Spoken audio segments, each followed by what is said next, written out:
पूरा लोकल।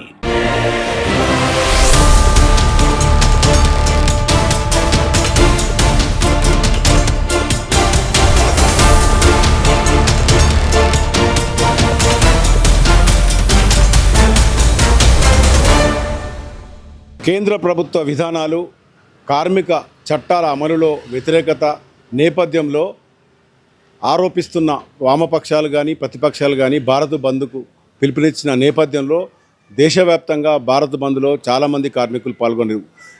ఇదే క్రమంలో కరీంనగర్ ఉమ్మడి జిల్లా వ్యాప్తంగా ఈ భారత్ బంద్కు సంబంధించి పెద్ద ఎత్తున కార్మికులు మద్దతు తెలపడం జరిగింది, ప్రత్యక్షంగా పాల్గొనడం జరిగింది. ప్రధానంగా చూస్తే సింగరేణి ప్రధానంగా ముఖ్య పాత్ర పోషించని చెప్పొచ్చు. ఇటు రామగుండం రీజన్తో పాటు తెలంగాణలో ఉన్న 6 జిల్లాలో విస్తరించి ఉన్న 17 ఓపెన్ కాస్ట్ అలాగే 22 భూగర్భ గనులకు సంబంధించిన దాదాపు 38,000కు పైగా కార్మికులు ఈ సమ్మెలో పాల్గొనడం జరిగింది. వీటితో పాటు ఇటు ఎల్ఐసి సెగ్మెంటు బ్యాంకింగ్ సెగ్మెంట్ కార్మికులు కూడా సంపూర్ణ మద్దతు తెలపడం జరిగింది.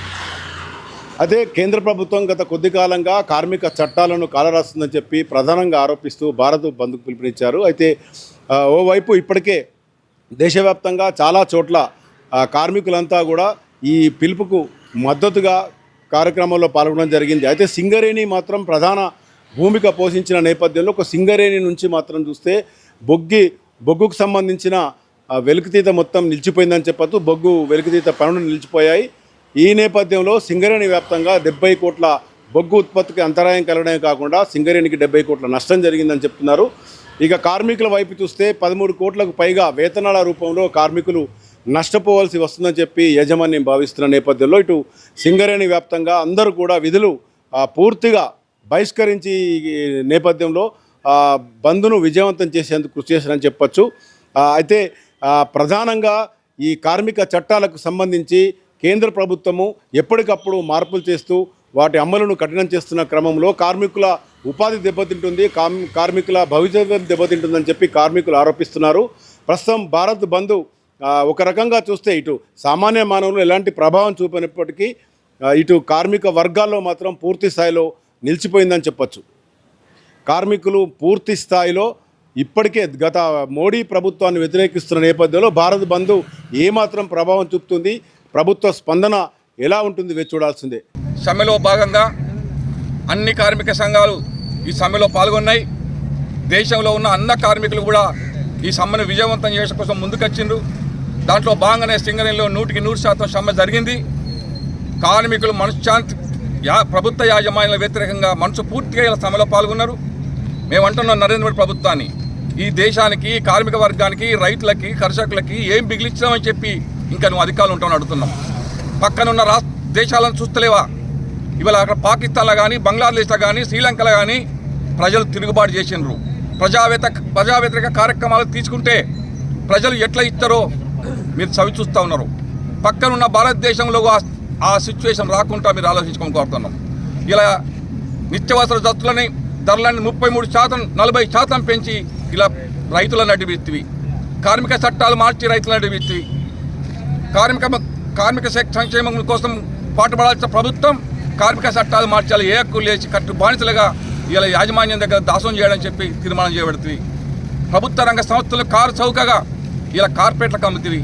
రోడ్లు, ఎల్ఐసీలు, బ్యాంకులు, రైల్వేలు, పోర్ట్లు, విమానయానం ఇంకా నువ్వు ఏం మిగిలించమని అధికారంలో ఉండాలి. 190% ప్రజలకి మొత్తం నడ్డి విరిచేసినావు. ప్రభుత్వ రంగ సంస్థలు కారు చౌకగా ఇలా పారిశ్రామికకి కట్టుబెట్టి ఇలా దేశాలంతా దోషి వాళ్ళకి పెడుతున్నావు. వాళ్ళ ఇచ్చిన డబ్బులతోటి అధికారంలో ఉంటున్నావు. అందుకే ప్రజల నుంచి తిరుగుబాటు వస్తుంది. బీజేపీ ప్రభుత్వమా, ఇప్పటికైనా మీరు ఇలా ఏదైతే పార్లమెంట్లో చట్టాల మార్పు కోసం బిల్లు పెట్టి ఇలా దాన్ని అమలు చేయాలని చూస్తున్నారో దాన్ని మార్చుకోకపోతే ఖచ్చితంగా ఒక బంగ్లాదేశ్ పక్కన ఉన్న శ్రీలంక లాగానే భారతదేశంలో ఒక ప్రజల నుంచి ఉద్యమం వస్తుంది. మీరు గద్దె దించే వరకు ప్రజలు కొట్లాడతారు. అందుకే వెంటనే విరమించుకోవాలి చట్టాలని చెప్పి మేము సిఐటిగా జిహెచ్ పక్షాన విజ్ఞప్తి చేస్తా ఉన్నాం. భారతదేశాన్ని ఇవాళ అమెరికాకు తన మోదీ అమిత్ షాల మిత్రులైనటువంటి గుజరాత్ షావుకారులకు, ఆదాని అంబానీలకు ఈ దేశ సంపదని కార్మిక వర్గం అమ్మివేయడానికి, కార్మిక వర్గాన్ని బానిసలుగా మార్చి వాళ్ళు కట్టుబానిసలు చేయడానికి చేస్తున్న కుట్రలను ఇవాళ కార్మిక వర్గం దేశవ్యాప్తంగా సమ్మెలోకి వెళ్ళడం ద్వారా ఇవాళ వాళ్ళ హక్కులను కాపాడుకోవడానికి నిలబడింది. అందుకనే ఇవాళ మనమంతా ఈ సమ్మెని విజయవంతం చేయడం ద్వారా మోదీకి ఒక గుణపాఠం చెప్పినాం. సింగరేణి కార్మికులంటేనే పోరాటం, ఈ నల్లబొక్కుకు మండే గుణం ఉన్నది, కార్మికులకు తిరుగుబాటు చేసే గుణం ఉన్నది. ఆ తిరుగుబాటు తత్వాన్ని మరోసారి ప్రదర్శించడం ద్వారా ఇవాళ అధికారులకు నరేంద్ర మోడీ ప్రభుత్వానికి కూడా ఒక గుణపాఠం చెప్పిండ్రు. ఇది హెచ్చరిక మాత్రమే. ఇవాళ కార్మిక వర్గాన్ని ముట్టుకోవడానికి 8 గంటల పనులని బంద్ చేయడానికి కార్మిక సంఘాలు లేకుండా చేయాలన్నటువంటి ఈ కుట్రలను ఇవాళ ఓడించి తీరుతాం. కార్మిక సంఘాలన్నీ ఆర్థిక పరమైన డిమాండ్లు లేకున్నా, సంక్షేమ చర్యల కోసం కాకుండా కార్మిక వర్గం ఏకతాటిపై నిలబడి ఈ సమ్మెను విజయవంతం చేసిందంటేనే అది ఈ ప్రభుత్వాలకు చెప్పబెట్టు. మరోవైపు ఇవాళ ఈ రాష్ట్ర ప్రభుత్వాలు కానీ ఇప్పటికే 10 గంటల పని కోసం ఇవాళ ఒక సర్కులర్ జారీ చేసి ఉన్నారు.